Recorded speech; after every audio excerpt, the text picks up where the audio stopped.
गुरुजी आपका आपने मेरे को और मेरी वाइफ आंटी को दोनों को अपॉर्चुनिटी दी आज का सत्संग करने के लिए। मैं पूरी संगत को प्रणाम करते हैं, हम दोनों मिलके आपका शुक्रगुजार करते हैं। ये सत्संग थोड़ी देर मैं करूंगा और फिर थोड़ी देर आंटी करेंगे मेरे पास।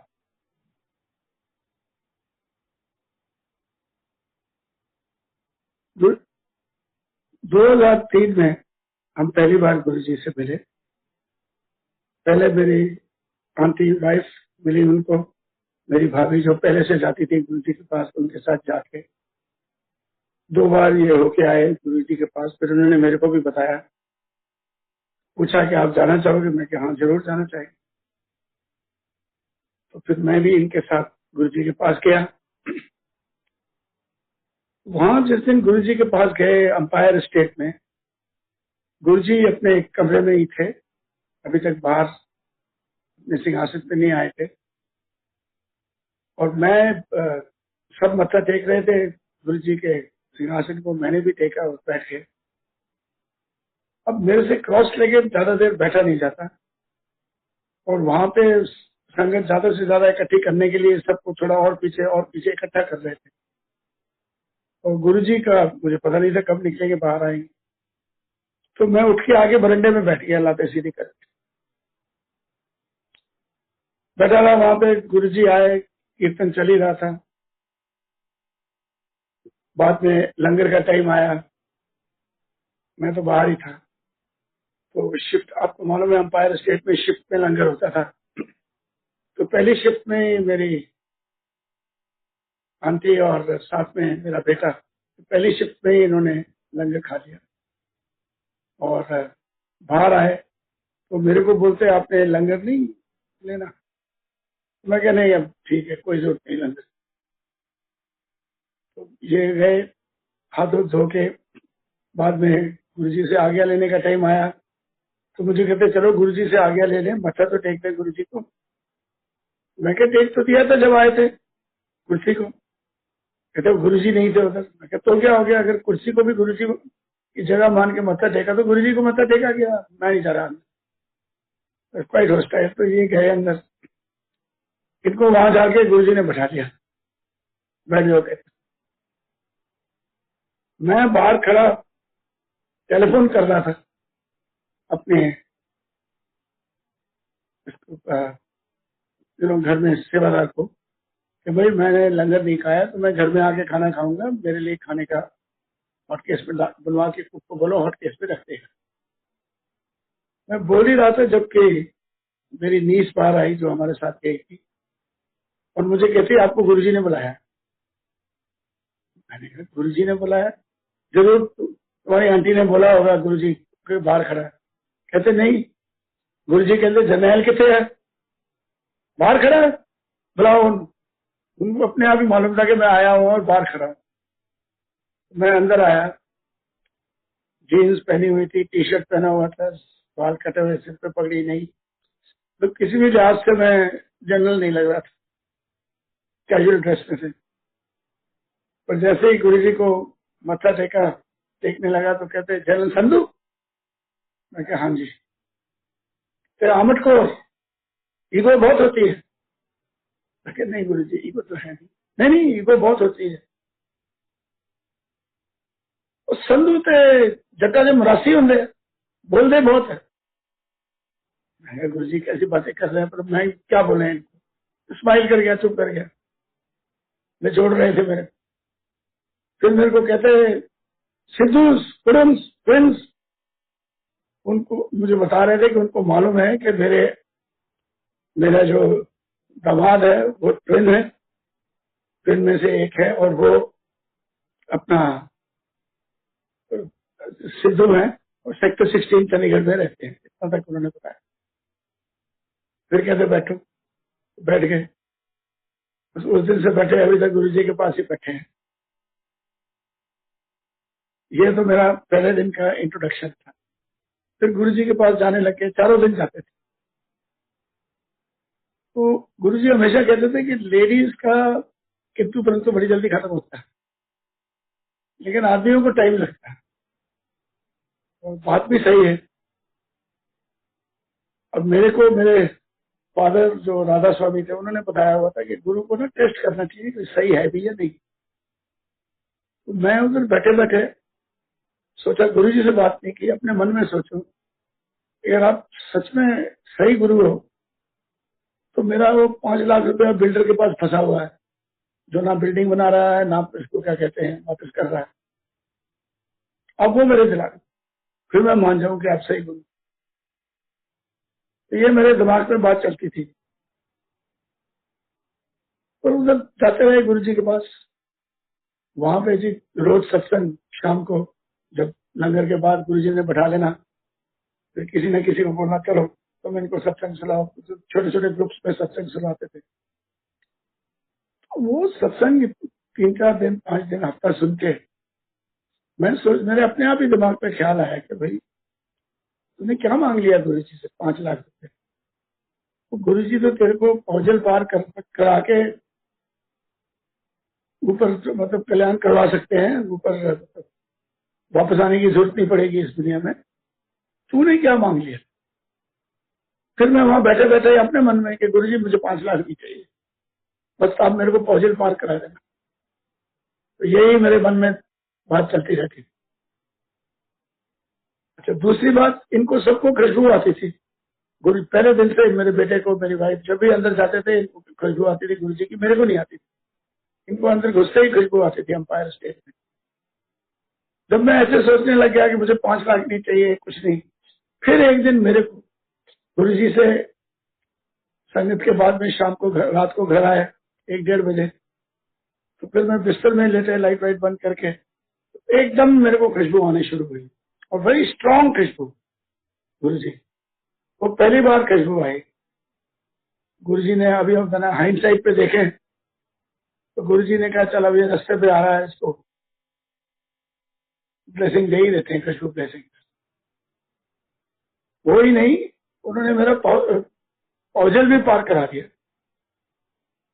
सपने में एक और अपनी संगत साथ में थी, गुरु जी मैं कहीं पानी के किनारे पे बैठे हैं, और थोड़ी देर के बाद गुरु जी कहते हैं चलो पानी चलो पार चलिए।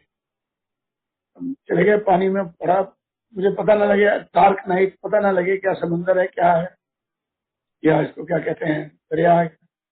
तैरते रहे गुरु जी के पीछे पीछे, और दूसरी तरफ पहुंचे तो जमीन पे पहुंचे दूसरी तरफ, और उतर के जब चलने लगे तो देखा कि दूर 1 किलोमीटर 2 किलोमीटर दूर लगता होगा सिल्हूट है किसी शहर का, totally golden, bright golden light आ रही है उससे। मैंने कहा कुछ नहीं, तब तो कुछ नहीं ध्यान आया, बाद में ध्यान आया कि गुरुजी ने बहुत पार करा दिया था।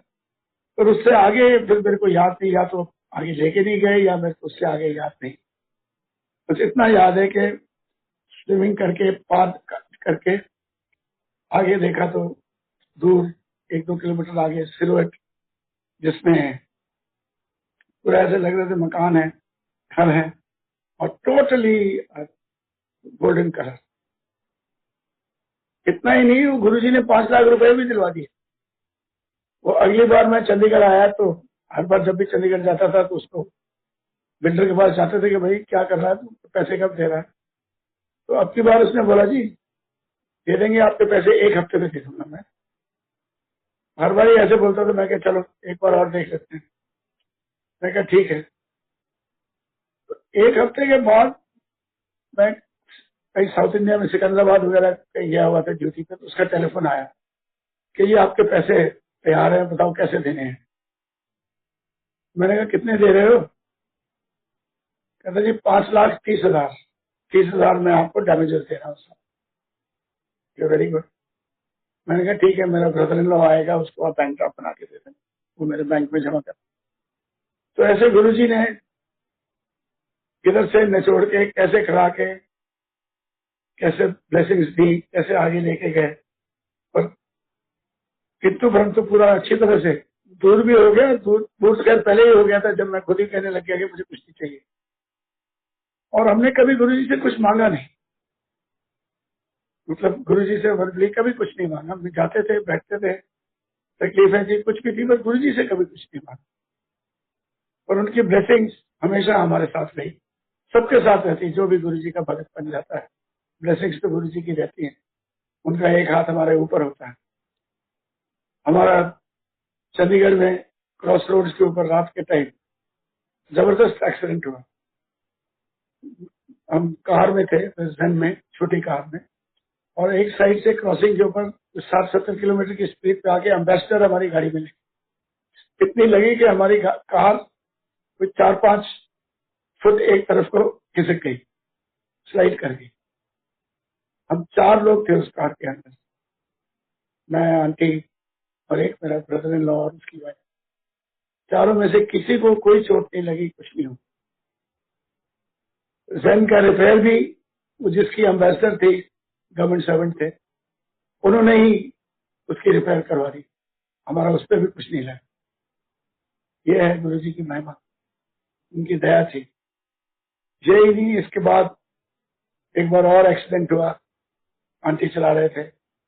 उसके अलावा आंटी को हील किया है 1-2 बार। ये चीजें मैं अभी नहीं बोलूंगी, इनके बारे में आंटी खुद बताएंगे। और उनकी ब्लेसिंग हमारे साथ रही है हमेशा।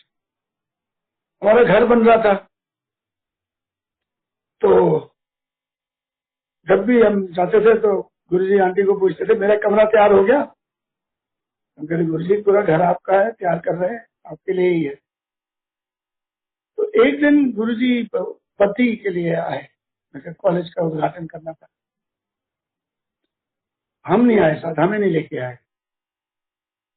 बद्दी आए, और बद्दी आने के लिए उनको जीरकपुर से निकलना पड़ता है, तो हमारा घर बिल्कुल रोड के नजदीक की कॉलोनी है, सिल्वर सिटी।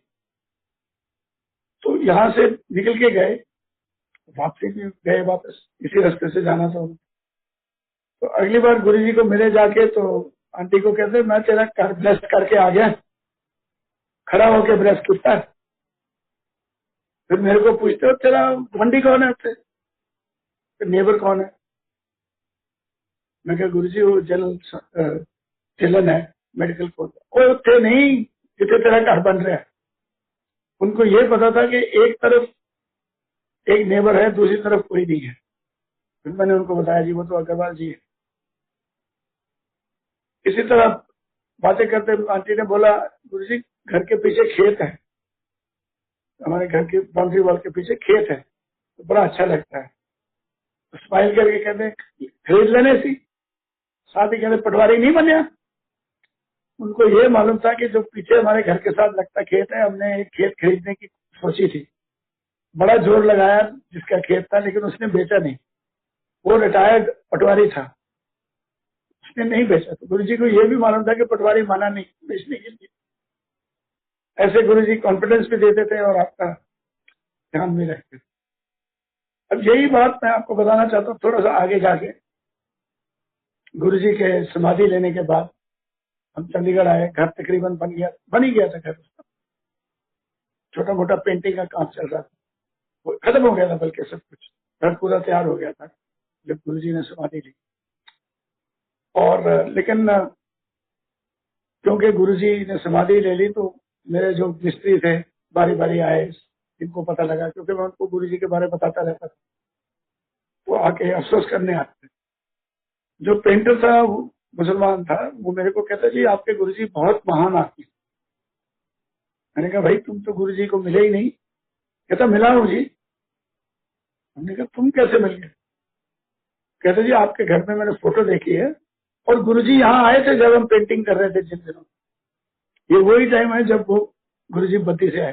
कहते, यहाँ गेट पे खड़े हुए, कार से उतरे, उन्होंने पूछा, जनरल संधू किधर है? दिल्ली है।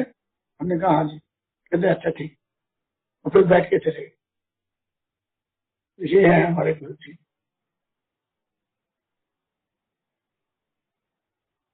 उनका तो जगह जगह पे सत्संग इतना, मतलब कुछ न कुछ उनका नई नई बात इतनी है बताने वाली। उनके समाधि के बाद, मैं सिर्फ मोटी मोटी जरूरी बातें बता रहा हूं। उनके समाधि के बाद भी आप सब जानते हैं, उनकी हाथ हमारे ऊपर ही है, हमारी रक्षा करते हैं। हम लोग हांगकांग गए, मैं रिटायर हो चुका था से। हांगकांग में मेरी बेटी और दामाद रहते थे, तो उनके पास गए। तो पीछे घर खाली रहना था, एक गोरखा नौकर था, बच्चा ज्यादा बड़ा नहीं, 18-20 साल का। हमने कहा कोई जिम्मेवार आदमी अगर रह जाए तो अच्छा है। हमने गांव से पता किया तो उन्होंने, एक बुजुर्ग आदमी थे, चोपड़ा साहब, वो आते मिलते रहते थे, बड़े शरीफ सीधे, भगवान का नाम लेने वाले आदमी, एजुकेटेड, कल्चर्ड, वेरी वेल। वो कहते जी मैं अकेला हूं, मैं वहां जाके रह लूंगा। तो वो आके उन्होंने यहाँ पे रहना शुरू कर दिया हमारे घर में। सारा बंदोबस्त उनके लिए करके गए। गोरखा तो था ही खाना वाना बनाने के लिए, उनकी पूरा ध्यान हुआ। और हम चैन से गए अपना हांगकांग।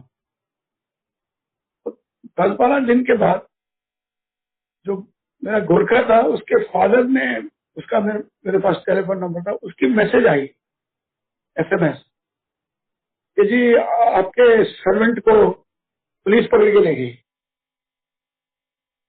तो मैंने कहा, गोरखा है, गर्म दिमाग के होते हैं, कि लड़ पड़ा होगा किसी के साथ, पुलिस ने पकड़ा होगा, चलो कोई बात नहीं। मैंने अपने भतीजे को टेलीफोन किया चंडीगढ़ में, मैं कहा बेटा ऐसे है तो उसको देख लो, उस पर जाके छुड़वा लो, ले आओ उसको निकाल के। तो वो गया, वो फिर आके मेरे को रिंग करता, जी वो तो बात ही कुछ और है। मैंने कहा क्या बात? कहते जी वो गोरखा तो उधर ही है, वो जो चोपड़ा साहब आपके पास रहते थे, उनको पुलिस ने पकड़ लिया, विजिलेंस डिपार्टमेंट या पता नहीं कौन से इंटेलिजेंस।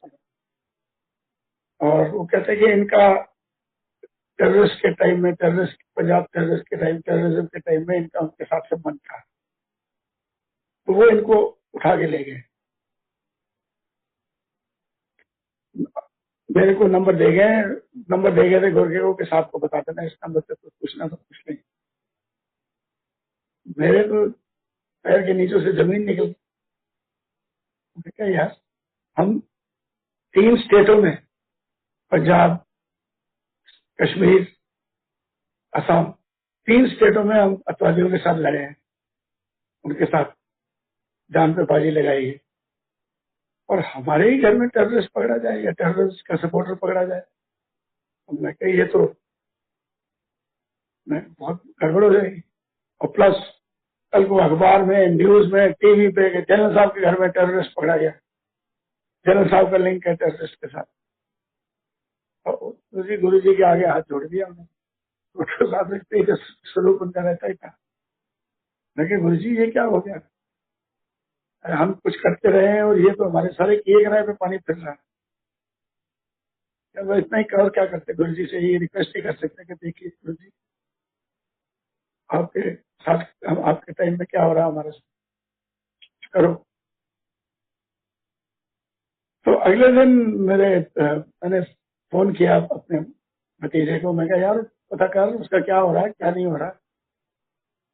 वो कहता जी इंटरनेट के ऊपर जाओ और फिर चंडीगढ़ ट्रिब्यून खोलो और आपके बारे में न्यूज है, पढ़ लो उसको। तो मैंने खोला, उन्होंने उसको हमारे घर में पकड़ा हुआ ही नहीं दिखाया, उसको चंडीगढ़ में किसी क्रॉस रोड्स पे पकड़ा हुआ दिखाया। ये गुरु जी की महिमा है।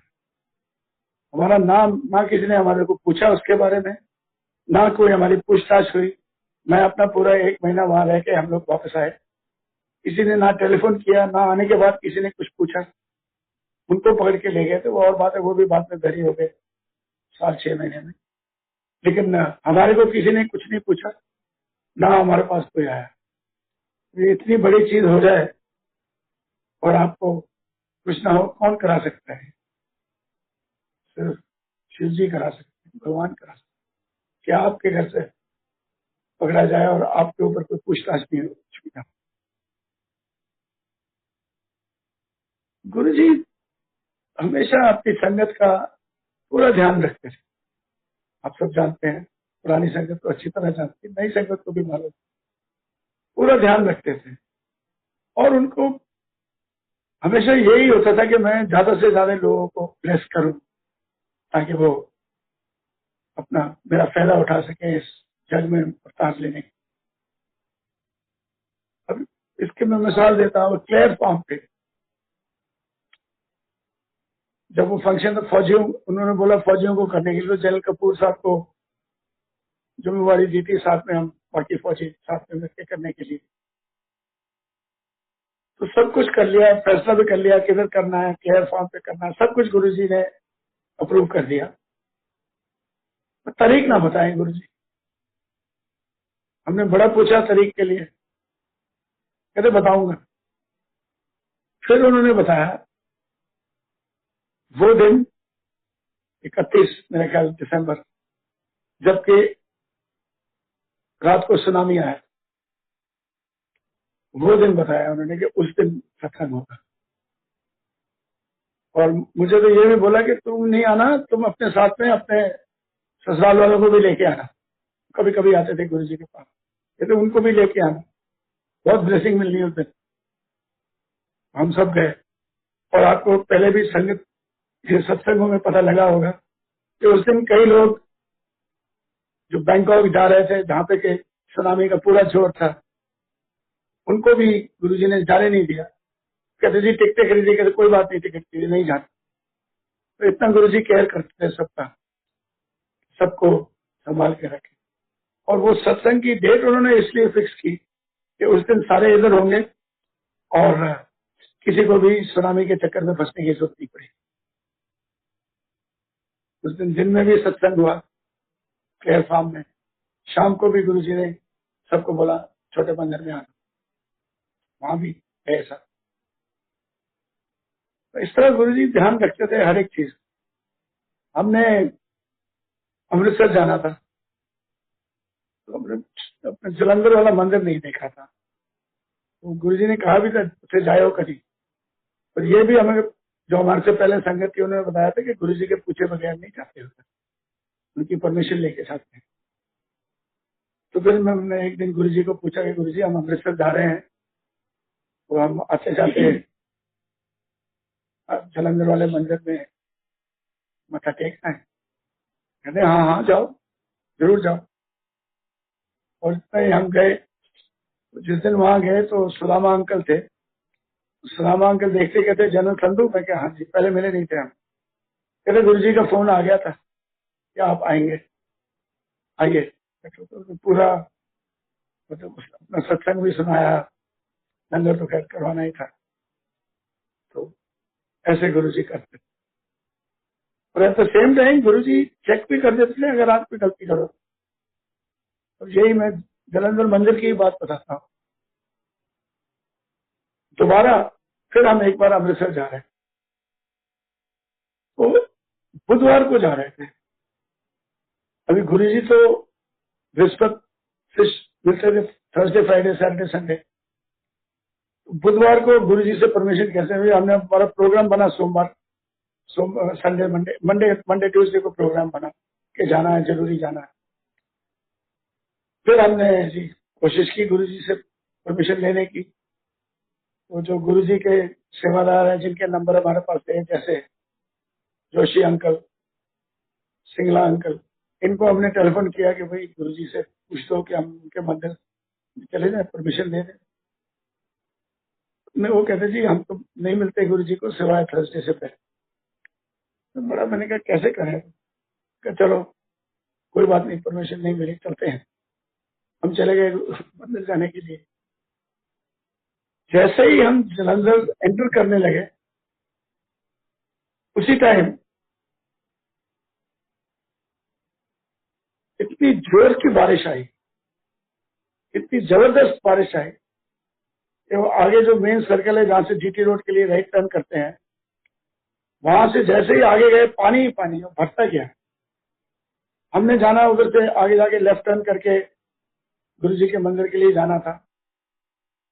वहां उस रोड के ऊपर जो गुरुजी के मंदिर की तरफ जा रही थी, इतना पानी था कि आगे से स्कॉर्पियो गाड़ी आ रही थी, उसके टायर नहीं दिख रहे थे पानी। और हम लोग होंडा सिटी में थे, तो कोई चांस ही नहीं था कि हम उधर जा सकते हैं। हमने कहा भाई कि नहीं जा सकते, गाड़ी मोड़ लो, वापस चलते हैं। तो गाड़ी टर्न कर ली और हम आगे अमृतसर के लिए चल पड़े। मुश्किल से 1 किलोमीटर गए होंगे, बारिश बिल्कुल बंद। सूखी जमीन, क्योंकि बारिश पड़ी ही नहीं हमारे से पहले भी, और बिल्कुल आगे अमृतसर तक हमारे को सूखा रास्ता मिला। तो गुरु जी के परमिशन ना लेने की वजह से गुरु जी ने कहा ठीक है, जाओगे भी नहीं, तो उन्होंने हमारे को रोक दिया था। इस तरीके से गुरु जी अगर कोई गलत काम करते थे तो उसके भी उनका तरीका था आपको रोकने का और करने का। गुरु जी तो आज भी हमारे साथ हैं, आज भी उनका प्रेजेंस फील होता है। कई बार कभी खुशबू आ जाती है, कभी कोई छोटी छोटी चीजें जो रड़क रही होती है हमारे दिमाग में, उनको हल कर देते हैं। छोटी छोटी चीजें, कई बार तो गुरु जी को माथा टेक के बोलते, गुरु जी आप इतनी छोटी छोटी चीजें भी हमारा ध्यान रखते, शुक्राना करते हैं कि आपने इतनी छोटी सी बात के लिए भी आपने हमारी मदद। तो ऐसे थे गुरु जी, ऐसे हैं हमारे गुरु जी। अब मैं आंटी को रिक्वेस्ट करूंगा, इससे आगे वो अपना सत्संग सुनाए। जय गुरु जी। सबसे पहले सारी संगत को नया साल मुबारक। पिछला साल बहुत आसान नहीं गुजरा, सबके लिए स्ट्रेसफुल था और प्रॉब्लम्स भी आई होंगी, पर फिर भी गुरु जी मेहर करते रहे, सब परिवारों पे मेहर करिए और अब भी मेहर बरसाते रहे नए साल में। तो गुरु जी का आपको बताया अंकल ने, सफर हमारा शुरू कैसे हुआ। तो गुरु जी के पास आप पहुंच सकते हो तभी जब उनका हुक्म हो, उससे पहले नहीं। हम लोग चंडी मंदिर में पोस्टेड थे 97 में, और सुनते भी थे गुरु जी के बारे में, पर शायद गुरु जी का हुक्म नहीं था तो नहीं गए। इनके बड़े भाई जो मेरी बुआ के साथ मैरिड है, वो तकरीबन हमसे 10 साल पहले से जाते थे और वो बात भी करते थे, लेकिन नहीं हुक्म था शायद गुरु जी का उस टाइम, और शायद लाइफ भी स्मूथली चल रही थी तो कभी यूं जरूरत नहीं महसूस हुई। और सबसे बड़ी बात तो ये कि आप गुरु जी के चरणों में, उनके कदमों में तब पहुंचते हो जब उनका हुक्म होता है। तो दिल्ली जब वो आए तो उन्होंने पता नहीं क्या दिल में मेरे आया, वो जा रहे थे तो मैंने कहा मैं भी साथ चलूं, तो कहते हैं हाँ बेटा जरूर चलो। तो ऐसे हमारा सफर शुरू हुआ। एम्पायर स्टेट में आपको मालूम है उस टाइम गुरुजी हुआ करते थे 2003 में। तो जैसे ही हम गाड़ी पार्क करते थे और बड़ी टेढ़ी मेढ़ी सी सड़क हुआ करती थी, घूम के जाती थी गुरुजी के छोटे मंदिर तक। तो कई दफा ऐसे होता था गाड़ी पार्क करके और जैसे ही अंदर को चलना शुरू होते थे तो कदम तेज हो जाते थे कि बस जल्दी से बस पहुंच जाएं, उड़ के पहुंच जाएं गुरु जी के पास। तो जैसे जैसे पास आते थे तो गुरु जी की वहीं से रास्ते में से ही खुशबू आना शुरू हो जाती थी कई दफा। और शुरू शुरू में तो जब एंटर करते थे तो आपको पता है शक शुबे होते थे कि कहाँ अगरबत्ती है, कहाँ से खुशबू आ रही है।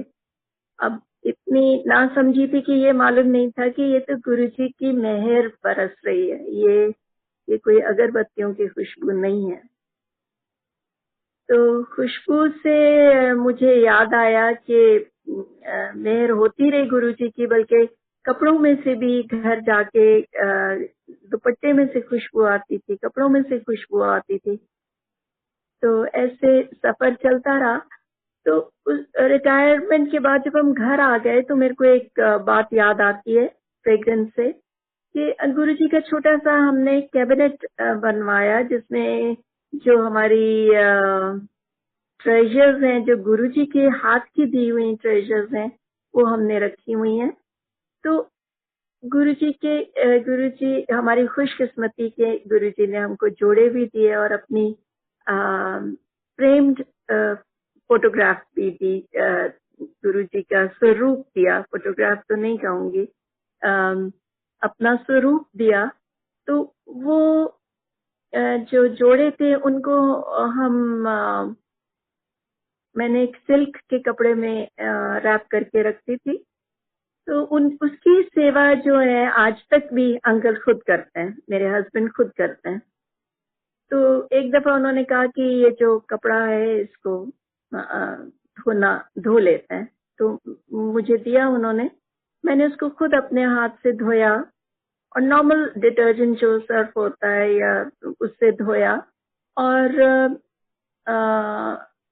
सुखा के उसको, और फिर किचन के साथ हमारा यूटिलिटी रूम है जहाँ पे कपड़े प्रेस करते थे, तो वहां मैं खुद ही ये सब करना चाह रही थी। तो साफ शीट बिछा के और मैं गुरुजी का जो वो कपड़ा है उसको प्रेस करने लगी हूँ।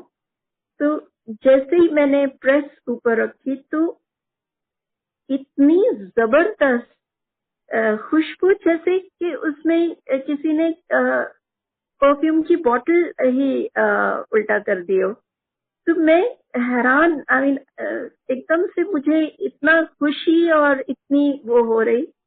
और किचन के दूसरी तरफ हमारा लड़का गोरखा बॉय होता था, खाना बनाता था, वो खड़ा हुआ है और मैं कहती हूँ छोटू जरा इधर तो आ, देख तो सही। तो वो कहता है मेम साहब मेरे को यहीं पे इतनी दूर से गुरुजी की खुशबू आ रही है। तो इतनी उन्होंने मेहर करी। और हैरानी की बात ये कि उसी टाइम बेल बजती है और एक यंग मैन जो गुरुजी का भगत था वो आया, और वो बाहर की तरफ भी दरवाजा खुलता था। तो मैंने कहा राजा इधर आ जाओ, देखो देखो तो सही गुरुजी की कितनी मेहर हो रही है।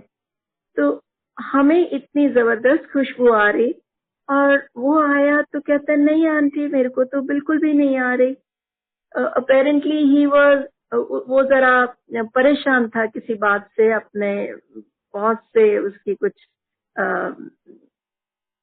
उस दिन हुआ, तो वो परेशानी में था। तो उसको बिल्कुल भी गुरुजी की खुशबू नहीं आई, जबकि यहाँ इतनी जबरदस्त खुशबू आ रही। तो गुरुजी की ये मेहर जो बरसती थी, ये बड़ी हैरानी की बात थी कि आप उनके पास भी जब बैठे हो, उनके प्रेजेंस में भी बैठे होते थे, तो किसी को वो खुशबू आ रही है और साथ जो बैठा है उसको नहीं आ रही। तो ये जो ब्लेसिंग्स थी उनकी, वो ही जानते थे कि किसको जरूरत है और किसको कब जरूरत है। तो मैं आपको अपनी पर्सनल हेल्थ इश्यूज के मैं दो आपको सत्संग बताती हूँ कि मेरे को मेनियस डिजीज था। वो आपके इनर ईयर के अंदर फ्लूइड ज्यादा होने से बहुत जबरदस्त चक्कर आते हैं और वो चक्कर बंद ही नहीं होते। तो वो तकलीफ मेरे को तकरीबन 18 साल से, जब मैं गुरुजी के पास 2003 में गई हूँ, तब 18 साल से मैं उससे सफर कर रही थी और किसी तरीके से भी वो उससे निजात नहीं पा रही थी, हालांकि सब तरह का ट्रीटमेंट करा चुकी थी। बस एक होम्योपैथिक मेडिसिन थी जो लेने से थोड़ा सा वो जो चक्कर आना थोड़ा सा कंट्रोल में होते थे, पर जाते नहीं थे कभी भी। तो गुरुजी के पास हम आते थे, सत्संग सुनते थे और बहुत सारे सत्संग गुरुजी हमको सुनाते थे। और गुरुजी की इतनी मेहर थी कि उन्होंने हमको थर्सडे, फ्राइडे, सैटरडे, संडे 4 दिन आने की इजाजत दी थी। तो बहुत से सत्संग सुने और उनसे बहुत कुछ सीखा और अंदाजा हुआ कि गुरुजी सब तकलीफ अपने ऊपर लेते हैं। तो संगत बहुत बताती थी कि कभी उनके नाखून नीले हो जाते हैं, कभी उनके पाँव पे काले धब्बे पड़ जाते हैं, कभी वो बहुत तकलीफ में रहते हैं, खून की उल्टियां तक करते हैं। तो ये सब बातें सही थी। तो ये सब देख के तो अपने गुरु को तकलीफ देने को बिल्कुल सोच भी नहीं सकते थे। तो मैंने गुरुजी से अपनी प्रॉब्लम कभी अपने मुंह से उनसे कहा नहीं। और एक दफा मुझे वो अटैक शुरू हुआ, तो तब तक पता था कि अब हम गुरुजी की शरण में हैं, अब हमें कुछ डरने की बात नहीं, अब हमारी प्रॉब्लम्स हमारी नहीं है। तो मैंने चुपचाप विदाउट उनसे नहीं कहा, पर चुपचाप घर में ही प्रार्थना करी कि गुरुजी, मैं इतने सालों से ये दवाई वाई खा रही हूँ, कुछ असर होता नहीं, अब मैं तो ये दवाई फेंक रही हूँ, अब आप मेरे डॉक्टर हैं, आप सही करें तो भी ठीक, नहीं करें तो भी ठीक, पर मेरे डॉक्टर आज से आप। तो जैसे ही मैंने ये किया, मेरा वो जो चक्करों का सिलसिला था वो इतना जबरदस्त हो गया कि कभी उतनी इंटेंसिटी से कभी नहीं हुआ था। तो गुरुजी को तो हम अपना दिल में उतार चुके थे, तो फैसला भी उतना ही पक्का था। बहुत मेरे हस्बैंड भी मेरे को बोलने लगे कि ये मत करो, अपनी इतनी तकलीफ में मत जाओ, गुरुजी तो है ही, दवाई खा लो। लेकिन मेरा जो सोच मैंने पक्की कर ली थी कि अब गुरुजी ठीक करेंगे तो ठीक है, नहीं तो कोई बात नहीं। तो वही हुआ। जबरदस्त चक्कर मेरे आते रहे, और मैं जब भी गुरुजी के स्वरूप की तरफ देखूं और मैं कहूं कि नहीं गुरुजी, मैं दवाई नहीं खाऊंगी, तो चलता रहा ये। और एक दिन मुझे गुरुजी का ड्रीम आता है कि मेरे सामने बहुत बड़ा ऊंचा शीशा है, लाइफ साइज शीशा है, और उसमें पहले तो मुझे गुरुजी की शक्ल नजर आती है, फिर मैं देखती हूँ कि पूरे के पूरे गुरुजी जो हैं वो उसमें खड़े हुए मुझे नजर आ रहे हैं और स्माइल कर रहे हैं। फिर गुरुजी ने साइडवेज टर्न किया और अपना हाथ अपने सर के पीछे थोड़ी दूरी पे रखा और घुमाने लगे उसको, सिर को पीछे, अपने सिर के पीछे घुमाने लगे। एंड बस वो मेरा ड्रीम था, और चक्कर मेरे चलते रहे। तो सडनली उससे कुछ दिन बाद मैं सुबह उठती हूँ। सुबह तो बहुत ही ज्यादा तकलीफ में होती थी कि मैं इतना डरते डरते सिर हिलाती थी कि जैसे ही मैंने सिर हिलाया मेरी पूरी दुनिया घूमने लगेगी। पर उस दिन मैं हैरान रह गई कि उठी मैं फ्रेश एज अ डेजी, मुझे समझ में नहीं आया कि वो सब गया कहाँ। मैंने धीरे धीरे डरते डरते सिर हिलाया, कुछ नहीं हुआ। फिर मैंने अच्छे से सर हिलाया, कुछ भी नहीं हुआ। और बस वो दिन है।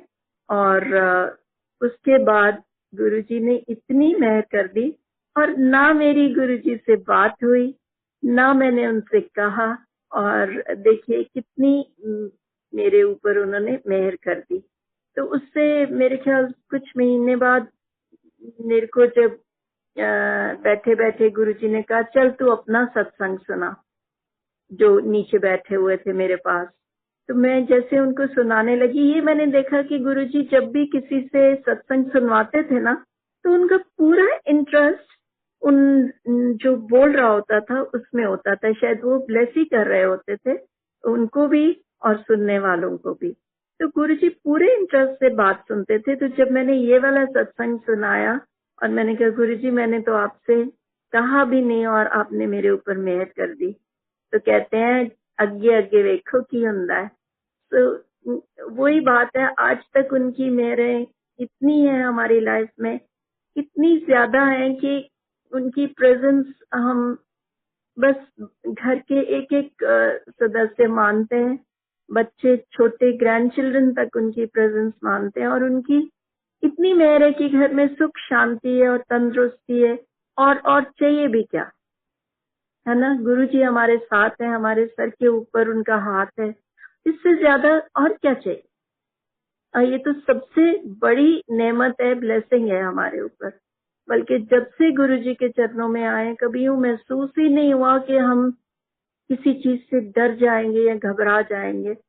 और ऐसा नहीं कि प्रॉब्लम्स नहीं आती, पर इतना स्ट्रॉन्ग फेथ है हमारा कि हमें पता है कि ये छोटी मोटे ये गुरुजी अपने आप जो जैसे, और ये भी कहते हैं हम गुरुजी को, ये नहीं कहते कि प्रॉब्लम हटा दो, हम कहते हैं गुरुजी आपके बच्चे हैं, आपकी तकलीफ है, हाँ हम तकलीफ में, आप जो सही समझो आप करो। अगर आप सोचते हो कि हमें ये तकलीफ में से गुजरना है तो फिर हमको थोड़ी शक्ति भी दो उसको बर्दाश्त करने की, और वही गुरुजी की मेहर है, ऐसा ही होता है। तो आपको अंकल ने बताया था एक्सीडेंट के बारे में हमारी कार के, वो मैं एक बार जा रही थी मोहाली की तरफ जीरकपुर से, और डिवाइडर खत्म होने वाला था जब एक लड़की मेरे लेफ्ट से आके स्कूटर से suddenly she turn right, she was making a U turn. तो मैं एकदम से ऊपर बोर्ड पे देख रही हूँ और नीचे सामने देख रही हूँ, लड़की एकदम मेरे सामने। तो मैं उसको इतनी क्लोज थी डिवाइडर के, और इतना घबरा गई थी, सच्ची बात है, मुझे तो पता ही नहीं कि हुआ क्या। सडनली मैं राइट की तरफ उसको बचाते बचाते बचाते आई वाज टोटली बिल्कुल सड़क के मैं राइट साइड में पहुंच गई, और नीचे गहरा ड्रॉप था, और उसको बचाते लेफ्ट हुई हूँ, और जाके इलेक्ट्रिक पोल में राइट साइड का जो व्हील है वो इतनी जोर से लगता है कि पूरी गाड़ी वहां से अंदर केव इन कर गई कि तीनों पेडल्स नजर नहीं आते थे। मुझे नहीं पता मेरे पैर कैसे वहां से ऊपर हो गए, और गाड़ी बिल्कुल अंदर आ गई और रुक गई। तो सडनली क्राउड इकट्ठा होने लगा। जैसे ही उन्होंने गाड़ी की हालत देखी, उन्होंने सोचा कि इसकी तो टांगें गई। तो वो मुझे कह रहे हैं कि, और आपस में बात भी करेंगे, इसकी तो टांगें गई, ये तो मुझे कह रहे हैं कि आप ठीक हो? मैंने कहा कोई पानी लाया, कोई कुछ। तो मुझे कहें कि आप बाहर आ जाओ, और मुझे पता था कि मेरी टांगें कांप रही हैं, मैं बाहर निकलूंगी तो शायद खड़ी नहीं हो पाऊंगी। तो मैंने उनसे कहा कि नहीं मैं ठीक हूँ, and I called my brother, he came and he took me away. और तब इनका सर्जरी, छोटी सी माइनर सर्जरी थी, तो मैं वहीं से फिर हॉस्पिटल गई, और इनको उस दिन बताया भी नहीं हमने। तो गुरुजी ने इतनी कैसे हमारी रक्षा करते हैं, हमें खरोंच तक नहीं आने, आप यकीन नहीं करोगे, नॉट जरा सा भी कोई खरोच नहीं, कोई उसका कोई झटका नहीं, कोई बुरा असर नहीं। हाँ, गाड़ी तो का हुआ नुकसान, पर गुरुजी आपको कैसे बचा लेते हो। मैं तो सच्ची बात बताती हूँ कि इतनी जल्दी वो सब हुआ, मेरे को तो गुरुजी बचा लो तक का भी ध्यान नहीं आया, सब कुछ इतना जल्दी हुआ। पर वही बात है ना, हमको कहने की जरूरत नहीं पड़ती, गुरुजी खुद ही इतना ध्यान करते हैं। तो एक एक संगत का ध्यान करते हैं, ऐसा नहीं कि कोई उनके स्पेशल है या कोई खास है, सिर्फ ये है कि हमें उनके ऊपर 100% जो फेथ रखना है और सरेंडर करना है, और उनकी शान में बस उनको याद करना है। और बताती हूँ कि हमको गुरुजी ने बहुत सीधे साधे तरीके बताए थे। नई संगत बहुत बार कंफ्यूज हो जाती है कि क्या करना चाहिए, ऐसा करें वैसा करें, ऐसा करना गलत तो नहीं है, वैसा करना गलत तो नहीं है। गुरुजी ने बहुत सीधे साधे तरीके सिर्फ याद करने के बताए। वो कहते हैं कि सिर्फ याद करो, कोई आपको रिचुअल्स में पढ़ने, कोई उन्होंने रिचुअल्स को बढ़ावा नहीं दिया कभी भी, किसी किस्म के भी। और मैं आपको छोटी सी बात बताती हूँ, अब सब तरह की संगत है, सब तरह के फाइनेंशियल कंस्ट्रेंट्स होते हैं। मैं देखती हूँ आजकल हर कोई अपने घर गुरुजी का सिंहासन लगाता है, बड़ी खुशी से लगाएं, जो कर सकते हैं क्यों नहीं, जरूर लगाएं। पर जो नहीं कर सकते वो ये महसूस ना करें कि हमने सिंहासन नहीं लगाया तो गुरुजी नहीं आएंगे। ऐसा बिल्कुल भी नहीं है। और अपना जो जो आपका कनेक्शन है वो डायरेक्ट रखें, बिटवीन यू एंड गुरुजी। कोई तीसरा आदमी नहीं होना चाहिए, वो तो यही बताते थे। तो मैं ये नहीं कह रही हूँ कि जो आसन लगा रहे हैं गुरुजी का सिंहासन बना रहे हैं वो गलत कर रहे हैं। मैं सिर्फ ये कह रही हूँ कि जो ना कर पाए वो लिमिटेशन नहीं है। गुरुजी की कनेक्शन में कोई लिमिटेशन नहीं होनी चाहिए कि अगर मैंने ऐसा नहीं करा तो गुरुजी नहीं आएंगे, या मैंने सत्संग नहीं रखा तो गुरुजी नहीं आएंगे। गुरुजी सत्संग में ही थोड़ा आते हैं आपके घर, वो तो आपके पास है, आपके साथ 24 घंटे आपके पास है, आपके दिल में है, उनका सिंहासन आपके दिल में है। तो कई बार ऐसा ख्याल भी ना लाए। तो मैं आपको बताती हूँ कि लिमिटेशंस की बात, कि हम लोग गुरुजी के पास जाते कुछ टाइम, तकरीबन महीना 1.5 महीना हो गया था। और ये भी बताती हूँ कि हम लोग कैसे ये कितना सोचते हैं कि कोई क्या सोचेगा। आपका जो गुरुजी के साथ कनेक्शन है उसमें ना तो दुनिया आती है, ना लोग आते हैं, ना रिश्तेदार आते हैं, लेकिन उस टाइम समझ नहीं थी। तो जब मैं गुरुजी के पास जाते थे, बहुत लोगों को देखते थे, उनके पाँव दबा रहे हैं, उनका सर दबा रहे हैं, उनके कंधे दबा रहे हैं, उनके हाथ दबा रहे हैं। तो एक दफा क्या हुआ, हम गए तो थोड़ा लेट थे, तो सेवादार ने मुझे वहीं गुरुजी के चरणों में ही बैठने के लिए कहा। तो आई वाज बहुत ही पास उनके मैं बैठी हुई थी। और अब टेंशन मुझे ये कि मैं देखती थी कि जो ज्यादातर जो बिल्कुल आगे बैठे होते थे वही उनके दबा रहे होते, और एटलीस्ट मैंने ऐसा देखा था। अब मुझे टेंशन ये कि गुरुजी तो मुझे बोलेंगे हाथ या पाँव दबाने को, और यहाँ से पता नहीं कौन कौन बैठा है पंजाब की संगत, और पता नहीं जाके क्या क्या बात करेंगे। और कितनी गलत सोच थी कि ये भी मालूम नहीं था कि जब आप गुरुजी के चरणों में पहुंच जाते हो आपको सिवाय गुरुजी के कोई नजर नहीं आता। और वाकई ऐसा था, जितनी संगत होती थी कोई किसी की तरफ ध्यान देते हुए एटलीस्ट मैंने तो नहीं देखा। सब लोग अपनी आंखें बंद करके, इतना वहां का इतना खूबसूरत माहौल जो आपकी रूह को टच करता था, रूह में वो शब्द उतरते चले जाते थे। सब लोग उस बहुत प्योर और अच्छे माहौल को, और गुरुजी की बहुत शक्ति वाला वो माहौल होता था कि सब अब उसको एंजॉय करते थे। तो मैं गुरुजी को वहां आंखें बंद करके, नीचे मुंह करके यही कही जा रही हूँ कि गुरुजी प्लीज मेरे को पाँव दबाने को मत कह देना। I love you, I respect you, but please don't ask me to do that.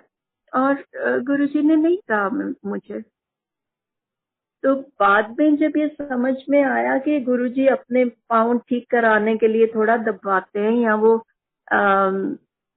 अपने उसके लिए थोड़ा दबाते हैं, वो तो आपकी पता नहीं क्या क्या कष्ट दूर करते हैं। अगर वो आपको अपनी प्रेजेंस में बैठने भी देते हैं या आपको टच भी करने देते हैं, तो पता नहीं क्या वो आपके पाप धो रहे हैं, आपके कर्म दूर कर रहे हैं, या कर्म हटा रहे हैं, या क्या आपका वो भला कर रहे हैं। तो उसके बाद मैं बहुत दिल माने कि गुरुजी तो ना समझी थी, बेवकूफी थी। अब आप मेहर करो, कभी मौका दो, तो कभी मौका नहीं आया। मेरा जन्मदिन आया तो वो मेरे जन्मदिन की भी कंफ्यूजन रहती है कि 21 अक्टूबर है या 22 अक्टूबर है। तो 21 अक्टूबर को मैं बैठी वहां पे गुरुजी के आंखें बंद करके पास बैठी हुई थोड़ी दूरी पे, और यही कही जा रही हूँ कि गुरुजी आज तो मौका दे दो, आज तो मेरा जन्मदिन है। तो नहीं जी, कुछ नहीं, लंगर खाया, इजाजत ली, चले गए। और अगले दिन 22 अक्टूबर, तो मैंने कहा बर्थडे तो शायद आज भी हो सकता है। तो पर फिर मैंने उस बड़ा अपने आप को डांटा। मैंने कहा कि अगर मैं इस लायक होंगी तो गुरुजी मेहर करेंगे ना, पहले इस लायक तो बने कि गुरुजी आपके ऊपर मेहर करें। तो मैंने माफी मांगी तहे दिल से। मैंने कहा गुरुजी वो माफ कीजिए, वो तो गलती थी, आप जो आपकी मेहर वैसे ही बरस रही, तो खाली इसी में तो मेहर नहीं है ना, मेहर तो आपकी है ही। तो आई thank him with all my heart, और उनसे बहुत दिल से मैंने माफी मांगी।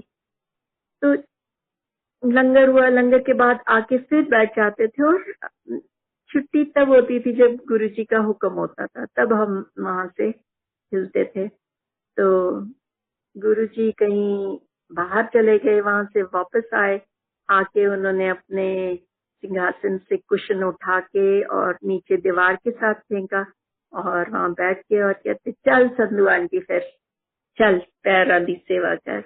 So it was such a blessed day for me. तो गुरुजी के मैंने बड़े दिल से और इतनी खुशी से चरणों की सेवा की, और बीच पे चाय प्रसाद आया, और शायद जिंदगी में मैंने पहली दफा वो रिफ्यूज करा, क्योंकि आई वाज नॉट, मुझे ये था कि ये मौका मुझे पता नहीं फिर कब मिलने वाला है। तो मैंने कहा आज तो जी मेरा प्रसाद मुझे मिल गया। तो गुरुजी ने भी स्माइल किया और उसको बोला ठीक है जाओ। फिर 1-1.5 घंटा, मुझे नहीं मालूम कितनी देर हो, पर उसके बाद जब हलवा प्रसाद आया तो मेरे को गुरुजी कहते हैं कि चलो फिर खाओ प्रसाद। और मेरे को ये भी कहते हैं कि संधू आंटी आज तेरी सेवा 10,000 अखंड पाठ के बराबर हो गई। तो बताओ ऐसी ब्लेसिंग्स, हम कितने खुशकिस्मत हैं जो हमें हमारे गुरुजी ने इतनी इतनी बड़ी मेहरबानियां हमारे ऊपर की हैं। तो दैट, वो जो दिन है वो मैं बस रीलिव करती हूँ, और बहुत दफा मैं वो विजुलाइज करती हूँ कि गुरुजी के मैं पाँव जो है दबा रही हूँ। तो गुरुजी की तो इतनी मेहर होती थी, छोटी छोटी बात, और ये नहीं कि उनके ही वो हर किसी को बहुत स्पेशल महसूस कराते थे। जो भी उनकी संगत में होता था, चाहे वो किस स्ट्रेटा का है, वो किस मजहब का है, वो उससे कोई उनको फर्क नहीं पड़ता, तो सबको बराबर स्पेशल महसूस कराते थे, बहुत स्पेशल महसूस कराते थे। तो छोटी छोटी आपकी वो जो फरमाइशें वो पूरी करते थे। तो हम लोग रिटायरमेंट के बाद यहाँ आ गए, फिर भी गुरुजी का हुक्म था कि जब भी आओ 4 दिन के लिए आओ। तो हम लोग गए, फ्रेंड्स के पास रह रहे थे, उनकी गाड़ी हमने बोरो की और गुरुजी के पास पहुंचे। तो गाड़ी में उनकी छोटी सी फोटो लगी हुई थी, स्वरूप लगा हुआ था गुरुजी का, सॉरी। तो पहुंचे, तो जैसे मत्था टेका और बैठे, तो सेवादार कहते हैं कि पुरानी संगत ऊपर। तो आई वाज, बड़ी मुझे धक्का सा लगा कि इतने देर के बाद, महीने के बाद गुरुजी के पास आए हैं और देखने को नहीं मिलेंगे ऊपर पहुंच के। तो वहां ऊपर बैठे भी मैं बच्चों की तरह ना बड़ी परेशान सी कि ना तो गुरुजी नजर आ रहे हैं, ना उनकी कोई बात सुन रही है। तो हुक्म था उनका, और सेवादार का हुक्म हम गुरुजी का हुक्म मानते थे। तो बैठे रहे, लंगर हुआ, रात में नीचे आ गए थोड़ी देर, और फिर अगले दिन फिर आना था। तो मैं तो सारे रास्ते गुरुजी से बच्चों की तरह झगड़ा करते चली गई, और झगड़ा करते ही आ गई कि गुरुजी आज मैंने कोई नहीं ऊपर ऊपर जाना, ऐसे आपने बिठा दिया हमको, मैं तो आपके पास बैठूंगी। तो जैसे ही मैंने मत्था टेका, वो गुरुजी की फोटो के साथ ही मैं ये सब करती आ रही थी गाड़ी में, गुरुजी के स्वरूप के साथ ही। तो जैसे ही मत्था टेका तो कहते हैं जा फिर, जैसे उस बात का जवाब दे रहे थे, चल जा फिर, बैठ जाए थे। तो दैट वाज सो स्वीट। गुरुजी इतनी अच्छी भोली भोली बातें और इतने प्यार से आपको इतना वो छू लेते थे कि आप सोचते रह जाते थे कि गुरुजी इतना इतना लविंग उनका एक्सप्रेशन और इतना स्पेशल महसूस करा देते थे, और हर किसी को। सो ऐसे गुरुजी की जो it's now 1 hour, I feel I should wind up. तो आंटी हमारे पास टाइम है, प्लीज और भी सत्संग शेयर कीजिए। I love to please. हाँ जी, तो मैं बताती हूँ, मेरी एक और कंडीशन थी, सडनली डेवलप हुई जब मैं वहाँ पे दिल्ली में ही थी, आई थिंक 2004 में। तो मेरी आंखों में तकलीफ शुरू हो गई सडनली, एक कंडीशन जिसको कोरोडाइटिस बोलते हैं। तो उसमें रेटिना जो है होता है आपका, अंदर की तरफ से इन्फ्लेमेशन हो जाती। तो मैं हैरान कि ये कहाँ से एकदम से आ गई प्रॉब्लम। वो चेक कराया तो डॉक्टर बोलते हैं कि ये आपको स्टेरॉइड्स लेने पड़ेंगे, और उससे पहले हमको चेक करना होगा, आपका टीबी का टेस्ट होगा।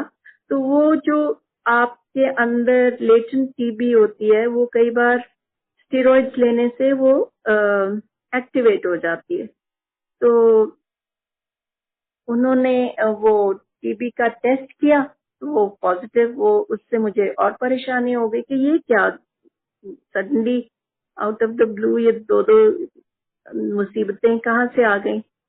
तो वो आंखों का मेरा हालत काफी खराब होती चली गई, और ये काफी प्रोग्रेसिव प्रॉब्लम होती है, और कहते हैं कि इसका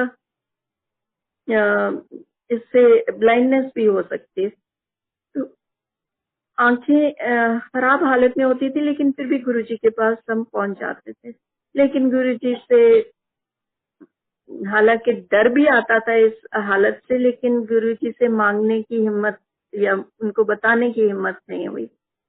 तो वो मेरी हालत सी देख के एक लेडी, वेरी नाइस पर्सन, उन्होंने देखा और कहते क्या हुआ है। तो मैंने उनको बताया, तो कहते बताओ ना गुरुजी से, चलो।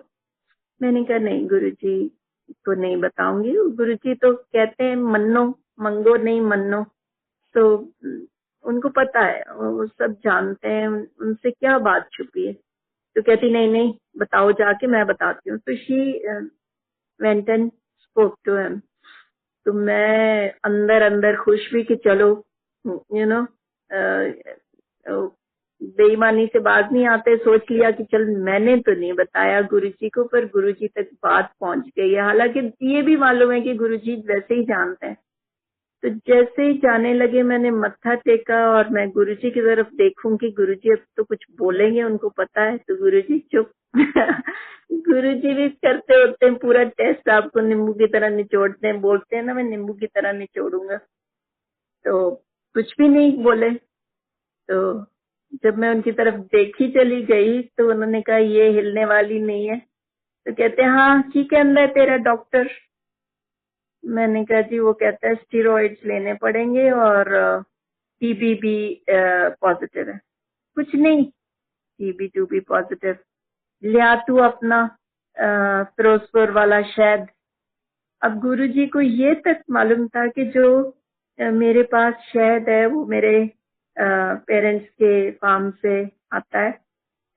वो ऐसे ही आपको बातों बातों में ये सब बता देते थे कि आपके बारे में मैं सब कुछ जानता हूँ, आपकी लाइफ में क्या होता है, आपकी सोच क्या चल रही है, आपको वो ऐसे ही वो बता देते थे। लेकिन तो अगले दिन मैंने लाई शहद और मैंने कराया उसको गुरुजी के आगे किया, तो उन्होंने ब्लेस किया, कहते जा करता ब्लेस। तो वहां से इधर आ गए मैं, तो वो आंखों में मुझे ध्यान नहीं, मैंने शुरू तब वो कर लिया कि नहीं, क्योंकि हम लोग जल्दी से ही चंडीगढ़ आ गए थे। यहाँ आके क्योंकि मैं स्टेरॉइड्स लेना नहीं चाहती थी, और यहाँ आके हमारे बहुत अच्छी जान पहचान के डॉक्टर हैं, तो उनको दिखाया। उन्होंने कहा कि आंटी प्रॉब्लम तो है आपकी अच्छी सीरियस और हालत खराब ही है। तो मैंने कहा मैं स्टेरॉइड्स नहीं लेना चाहती। तो कहते हैं कि स्टेरॉइड्स तो आपको लेने ही पड़ेंगे, मैं बहुत माइल्ड सा हल्का डोज आपको देता हूँ, तो आप घबराओ नहीं, आप करो ये। तो मैंने उससे डरते हुए पूछ लिया, मैंने कहा कि स्टेरॉइड्स खाने भी थे और आंखों में भी मेडिसिन जो थी, अब मुझे नहीं ध्यान कि वो स्टेरॉइड्स ही होते हैं या क्या, व्हाटएवर, तो वो भी दिन में बहुत दफा डालनी थी। तो मैंने कहा मैं आंखों में शहद डाल सकती हूँ। तो वो उसकी शक्ल देखने वाली थी डॉक्टर की, वो सडनली कहता आंटी आप पढ़े लिखे हो, आप क्या बात कर रहे हो, आप आपको अंदाजा है आपकी आंखों की हालत क्या है, और आप शहद सोचा कैसे आपने। तो बस मैं चुप हो गई, मैंने उसको गुरुजी के बारे में कुछ नहीं बोला। तो मेडिसिन मैंने खाना शुरू किया और डालना भी शुरू करा। वो दिन में कोई 5-6 बार वो मेडिसिन डालनी होती थी, और बीच बीच में ही मैंने अच्छे से भर भर के गुरुजी का ब्लेस किया हुआ शहद डाला, जो जलता था, खूब खूब मिर्ची की तरह जलता था, क्योंकि हालत आंखों की बुरी थी। तो डाला मैंने खूब अच्छे से, और सेकंड थर्ड डे मुझे महसूस होने लगा कि आंखें क्लियर हो रही हैं। तो 5वें-6ठे दिन जब मैं उसके पास गई, डॉक्टर के पास, तो मैंने उससे कुछ नहीं कहा, उसने आंखें टेस्ट करी तो कहता है aunty do you believe in miracles. तो no, do you believe in God. तो मैंने कहा हाँ जी ऑफ कोर्स। तो कहता है कि आपकी जो आंखें, एग्जैक्ट वर्ड्स कि this is nothing short of a miracle. कहता है कि मैंने इतनी जबरदस्त हीलिंग कभी नहीं देखी, और कहता है मैं यही दवाई सबको यही देता हूँ, बल्कि मेरे पास एक लड़की आती है, उसकी आंखें तो बहुत कम खराब हालत है उसकी, और उसको मैंने डोज भी स्ट्रॉन्गर दिया है, और उसकी कोई खाली 5-10% हीलिंग मुझे फर्क नजर आया 3 महीने के बाद। तो कहता आपकी तो 5-6 दिन में आंखें ऐसे क्लियर हो गई हैं, ये तो डिवाइन इंटरवेंशन है, उसने कहा। तो मैंने फिर भी उसको गुरुजी के बारे में नहीं बताया, और मैं उसका क्रेडिट उससे नहीं लेना चाह रही थी। गुरुजी तो हमारे हैं, वो तो जानते ही हैं, और हमें पता है कि हमें कौन हील करता है और हमारे ऊपर कौन इतनी मेहरबानियां करता है। बट एनीवे, सो वो देखे गुरुजी की मेहर, और सो ऐसे गुरुजी की मेहरें होती रहती थी, और ऐसा नहीं कि अब नहीं होती। अब वो लाइफ इतनी स्मूथली चलाते हैं, छोटी मोटी प्रॉब्लम्स आती हैं यूं हल करते हैं, और आपको बहुत, मैं बताती हूँ कि मुझे तो यूं महसूस होता है जब से गुरुजी के शरण में गए हैं, कि हमारे ऊपर एक बहुत जबरदस्त प्रोटेक्शन है। हम जब बच्चे होते हैं तो हम अपने माँ बाप को अपना सब कुछ समझते हैं कि हमें कुछ नहीं होने देंगे। बड़े हो जाते हैं तो फिर हम थोड़े ये हो जाता है ना कि यतीम से हो गए। लेकिन गुरुजी के वहां होने से इतनी जबरदस्त प्रोटेक्शन हम अपने इर्द गिर्द और अपने ऊपर मानते हैं कि हमें हमें डर नहीं आता किसी चीज से। परेशानी जरूर होती होगी, लेकिन एक बड़ा स्ट्रॉन्ग सहारा महसूस होता है कि गुरुजी कभी कुछ होने नहीं देंगे। So if you want I can still carry on. Please aunty, please और शेयर कीजिए। अच्छा, मैं आपको बताती हूँ कि गुरुजी ठीक है, हमें नजर नहीं आते, हमें आंखों से ओझल है, बहुत उनकी मिस करते हैं, बहुत ज्यादा उनकी याद आती है और उनको मिस करते हैं, और वो दिन मिस करते हैं जो इतने खूबसूरत होते थे कि वो माहौल हम कभी ला ही नहीं पाते अपनी सोच में भी, जो गुरुजी के साथ होता था। तो एक दफा हम गुरुजी की महासमाधि के बाद गुरुजी गए तो वी वर ऑल डेवस्टेटेड। हम लोगों को बहुत जबरदस्त वो धक्का था हमारे लिए। पहली बात तो हम यकीन ही नहीं कर रहे थे कि गुरुजी को कुछ हो जाएगा। जब सुन भी लिया कि वो चले गए, हमने कहा वो तो लोगों को जिंदगियां देते हैं, कितने हमने सुन रखा कि जान फूंक देते हैं लोगों में, खत्म हुए लोगों को उन्होंने जिंदा किया है, तो उनके लिए तो कोई बात ही नहीं। तो पहली बात तो यकीन ही नहीं करा कि उनको कुछ हो सकता है। बल्कि मुझे याद है जैसे ही पता चला, भागते हुए पहुंचे यहाँ से और गेट एंटर कर रहे हैं, तो मैंने इतना मुझे यकीन कि अब तो जब तक हम पहुंचे वो तो उठ के बैठे होंगे। तो गेट पे वो जो सेवादार यंग मैन खड़े थे, मैंने कहा उसकी तरफ देखा और मैंने कहा गुरुजी। कहता हाँ जी। निराश सा खड़ा हुआ। मैंने कहा कहाँ है? तो he gave me such a look कि ये लेडी क्या बात कर रही है, इसको या तो पता नहीं। कहता अंदर ही लेटे हुए हैं। तो मुझे तब भी यकीन नहीं था कि गुरुजी चले गए।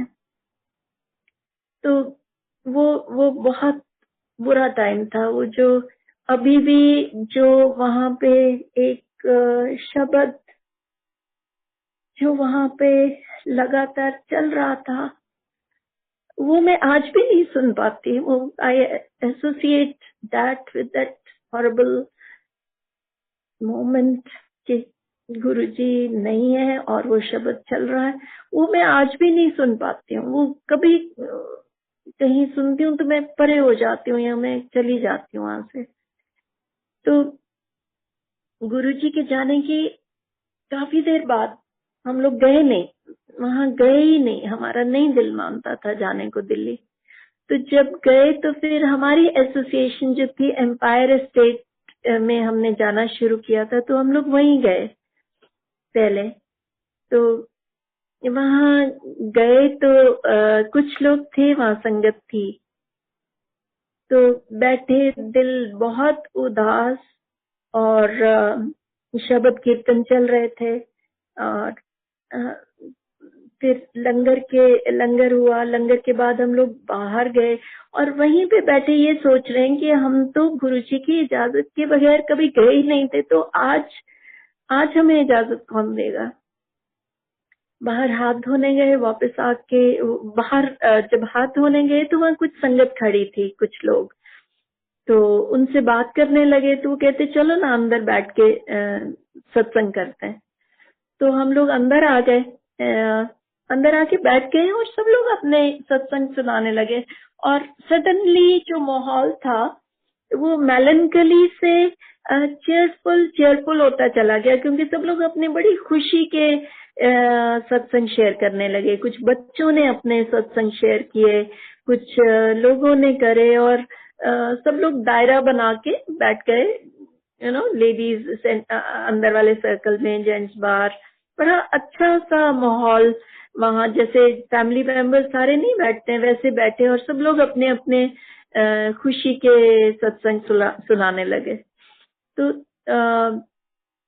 थोड़ी देर के बाद किसी ने घूम के देखा तो गुरुजी का जो कमरा है उसके पास जो उनका स्वरूप रहता था बड़ा, तो सडनली जैसे क्यों उसमें देखो अमृत आ रहा है। तो सब लोग उठ के उधर गए, देखा वाकई ऊपर से फोटोग्राफ में स्वरूप में शीशे और जो पेपर था उसके बीच में से अंदर की तरफ अमृत जो था वो धीरे धीरे मॉइस्चर आते आते और नीचे आने लगा। So that was such a beautiful moment for everybody। और गुरुजी ने अपनी प्रेजेंस दिखाई। अच्छा, हाँ पेंटिंग थी जो जिसमें वो अमृत नीचे नीचे आने लगा। तो गुरुजी ने अपनी प्रेजेंस दिखाई कि देखो ऐसे ही घबराते हो और परेशान होते हो, मैं कहाँ गया हूँ, मैं तो इधर ही हूँ, तुम लोगों के दिल में हूँ, तो मैं कहीं नहीं जाऊंगा, यही हूँ. So that way Guruji was great, is great, he'll always be great. तो गुरुजी की मेहरें जो है वो हमेशा हमारे साथ हैं, सारी संगत के साथ हैं. तो I think with that I will beg leave. तो सारी संगत को बहुत बहुत प्यार और गुरुजी मेहर करें सबके ऊपर. जय थैंक यू. जय गुरुजी. राणा गुरुजी.